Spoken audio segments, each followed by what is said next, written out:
Sir आपका क्या नाम है? राम सूरत इंसान। आप डेरा सच्चा सौदा से कब से जुड़े हैं? ये हम 1994 से जुड़े हुए हैं। अभी जैसा कि गुरुजी नहीं है समाज के बीच में, तो आप क्या कहना चाहेंगे समाज को आज गुरुजी की कितनी ज़रूरत है?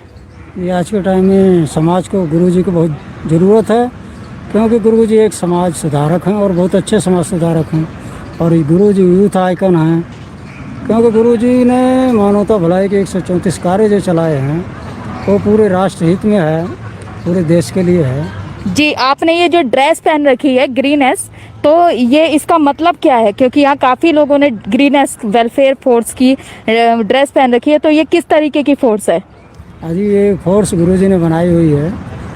2001 में जब गुजरात में भूकंप आया था, उस टाइम सेवादार इकट्ठे नहीं हो पा रहे थे, तो गुरुजी ने सोचा कि एक ऐसी फोर्स बनाई जाए जो कि 24 घंटा तैयार रहे। तो उन्होंने इस फोर्स का नाम Satnam ji greenish welfare force wing नाम रखा।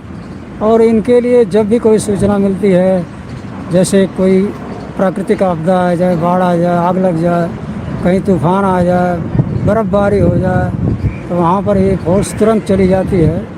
और इसमें हर वर्ग के लोग हैं, मज़दूर हैं, डॉक्टर हैं, इंजीनियर हैं, बड़े बड़े ऑफिसर भी हैं, यहाँ तक डीएम भी हैं।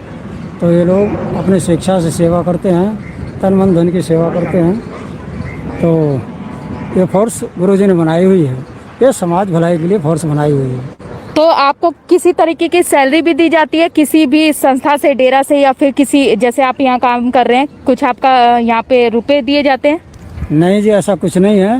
ये जो भी काम है, जो भी कहीं भी आना जाना है, ये हम लोग अपने बल पे जाते हैं, अपने खर्चे पे जाते हैं, अपना खाना साथ में लेके चलते हैं।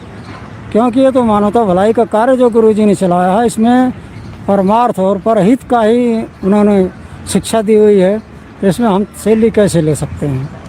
तो आप जैसे अपना कीमती वक्त निकाल के आए हैं, कैसा महसूस कर रहे हैं आप? अजी हम लोग तो बहुत अच्छा महसूस करते हैं। और हम लोग सेवा इसलिए करते हैं कि सेवा करने से जो शारीरिक रोग होते हैं वो दूर हो जाते हैं।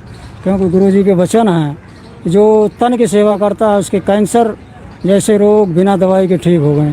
तो इन सब चीज़ों को देखते हुए सेवादार अपने तन मन धन से सेवा करता है, किसी प्रकार की कमी नहीं आती।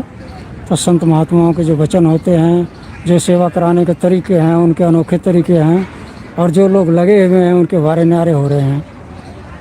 तो जैसे आप कह रहे हो कि आप अपना कीमती समय निकाल के हफ्ते में 1-2 दिन यहाँ पे देते हैं सेवा में, सृष्टि की सेवा में, तो आप ये टाइम जैसे किस तरीके से आप मैनेज करते हैं? क्योंकि आज के समय में अपना टाइम निकालना बहुत बड़ी बात होती है, वो भी आप निस्वार्थ सेवा के लिए निकालते हैं। कृपया इसके ऊपर बताएंगे, इतना बड़ा प्रेरणा स्रोत जो होने का कारण क्या है? मतलब आपको ऐसा क्या मिला जो आपने अपना कीमती समय, अपना काम छोड़ के सृष्टि की सेवा में समय दे रहे हैं? देखिए, हमने जब से गुरु जी से दीक्षा ली हुई है, गुरु जी हैं संत डॉक्टर गुरमीत राम रहीम सिंह जी इंसान, तब से हमें ये प्रेरणा मिली है कि दूसरे की भलाई करेंगे तो खुद का भला होगा। तो हम लोग ये भलाई का कार्य जो करते हैं, इससे हमारे परिवार में बरकत आती है और हम लोग हमेशा खुशी रहते हैं, हमारा परिवार अच्छा रहता है। इसलिए हम सेवा में बढ़ चढ़ कर हिस्सा लेते हैं। आप गुरुजी के बारे में क्या कहना चाहेंगे? गुरुजी के बारे में तो हम तो यही कहते हैं कि गुरुजी जल्दी जल्दी समाज में आएँ और समाज सुधार का कार्य और गति से चले। और हम सरकार से भी निवेदन करते हैं कि गुरुजी के ऊपर झूठे आरोप लगाए गए हैं और उनको ससम्मान बाइज्जत बरी करवाया जाए। क्योंकि गुरुजी ऐसा कार्य कोई गलत किए नहीं हैं, उन्होंने मानवता भलाई के ही कार्य किए हैं। ये तो जो भ्रष्ट लोग हैं, जिनके धंधे चौपट हो रहे थे, उन्होंने सब साजिश करके उनको अंदर करवाया हुआ है।